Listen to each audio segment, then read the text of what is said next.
What's going on, everyone? Just finished up the PPG Best of One test event. I was supposed to go to San Diego Regionals today, but I got sick with COVID, so stayed home, found whatever random online event I could find. Decided this one was cool because at least you get Invent Pack 3 as some prizing.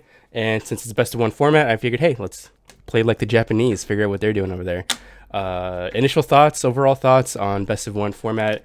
Pretty bad, actually. Luck is a huge factor. I lost my round 1 to Ofani Loop because I just did not draw a level 5 the entire game. Just got like beat down like over the course of 6 turns, and there's nothing I could do.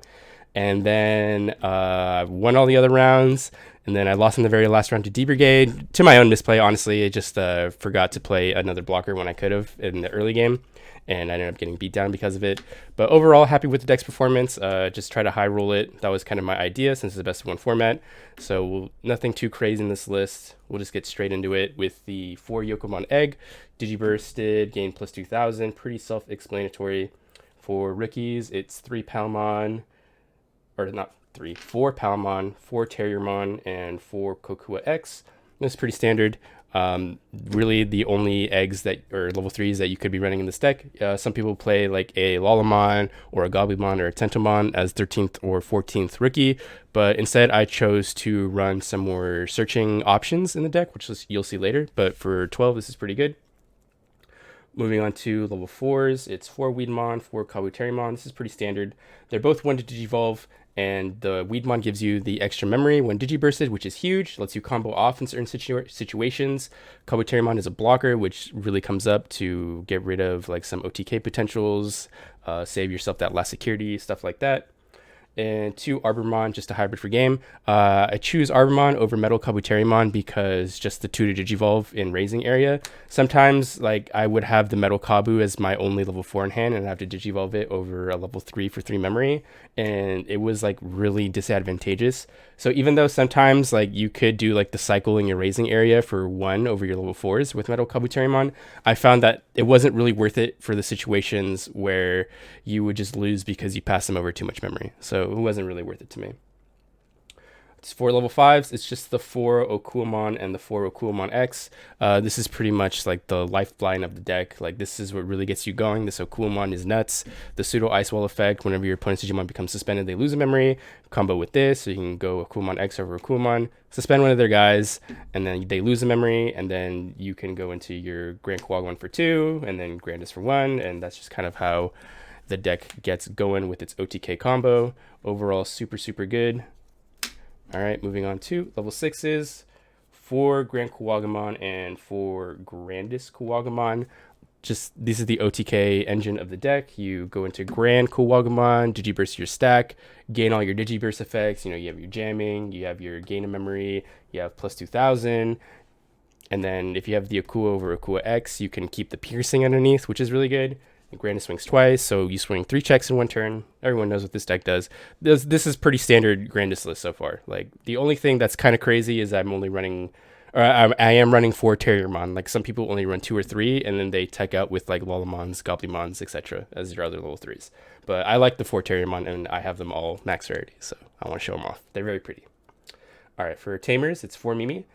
This is super important, the 4 Mimi, because that way when you raise out, you can immediately just build your second stack in your raising area, which is huge. So that's what helps you from being just like a 1-stack deck, because that's like the big weakness of 1-stack decks is that when you raise out and commit to your 1 stack and it dies or your opponent has an answer for it, then you have like a whole nother turn you have to wait in order to build up again. Whereas with Mimi, instead, on your following turn, you can just do it again instead of having to wait that turn to set up.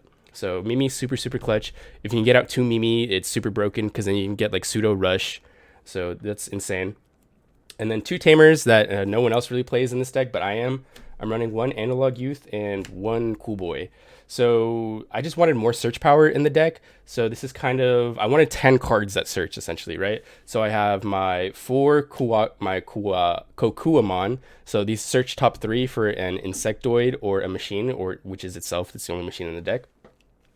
And then I have 1 Analog Youth, 1 Cool Boy, and then I have 4 Green Memory Boosts, right? So 4, 8, 9, 10. There's 10 cards that search. The reason I went 1 and 1 on these is because Cool Boy can only add Kuamon X or Grandis, or I guess Kokuamon X as well, technically, right? So it's kind of iffy, whereas Analog Youth can add any Digimon, and it searches top 3. They both search top 3. But Cool Boy is kind of cool because when you do go for your combo, so Akua into Akua X, if you do have Cool Boy, you can get that extra memory and extra draw, which is huge. Because sometimes you're kind of like praying that when you go into your Okuamon, that you can draw into like the last piece you need in order to combo off. So just getting that extra draw is pretty cool. So I did like the Cool Boy. It did come up once. Analog Youth actually came up a couple times just for the search, which is pretty big, just a 2 memory search, just to get that last piece I needed. So I actually liked it quite a bit. The second effect never came up for me in the tournament. To be fair, it was best of 1. But in theory, what you could do is like when you're swinging with your Grandis, instead of committing to tapping your Mimi right away, you can hold off on tapping the Mimi. And then if your Grandis dies, then you can just tap the Analog Youth, gain a memory, hatch anyways, and then build up a stack that way. That way, like if you have, or if you end up drawing into a hybrid, you don't have to commit your Mimi too early. So that way you can just hybrid for game over the Mimi because you have the Analog Youth for protection to build up that second stack, right? And then last 2 cards in the deck, just 2 tech options, is 1X antibody option. I find myself really needing this card sometimes. You can do a lot of really cool combos with the Akua X and the Grandis Kuwagamon if you don't have Grand Kuwagamon underneath. So mainly, like, you can raise out a level 4. So even like Weedmon, like they don't expect you to just raise out the Weedmon. Put the X antibody underneath, swing, Digivolve into Akua X, and then you can swing over one of their guys. Because Akua X, when Digivolving, you can suspend one of their Digimon and then redirect your attack to that suspended Digimon. So it's a really interesting, like, neat little battle trick that is enabled with this card. Grandis can do the same thing. You don't normally see that happening because no one plays this card, but it does do the same thing. And in situations where like you whiff on your Grand Kuwagamon and you have to go into Grandis first, you can at least stick X antibody underneath so you can get the double swings in later. So I think it's a really cool tech card to have in this deck. It enables a lot of like neat battle trick plays. And the last card is just Electroshocker. I think you just need 1 removal option just for if it ever comes up. Never came up for me in the best of 1 tournament, but I did have it in my hand in 1 game where it could have come up if I had like 1 more memory to be able to clear his board and then bounce his last thing so I could live for the turn. Unfortunately, not the case, but hey, you know what?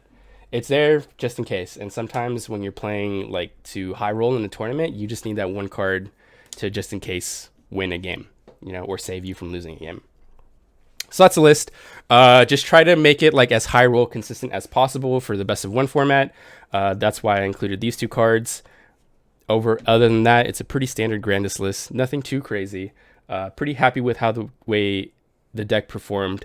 My only loss was round 1 again to a Fani loop because I couldn't draw level 5, and the final round to D Brigade because I was in a situation where my turn 1 I could have gone into either Weedmon or Kabuterimon in my raising area. I chose to go into Weedmon in the hopes that I could be able to get to full line and then start swinging out. I didn't end up hitting the full line, so instead I was down a blocker that I could have had to protect me for some checks. So that was pretty much the misplay. Other than that, awesome deck. If you draw your cards, you win, especially in the best of 1 format. So there's the deck profile, guys, and I'll see you in the next one. GG's.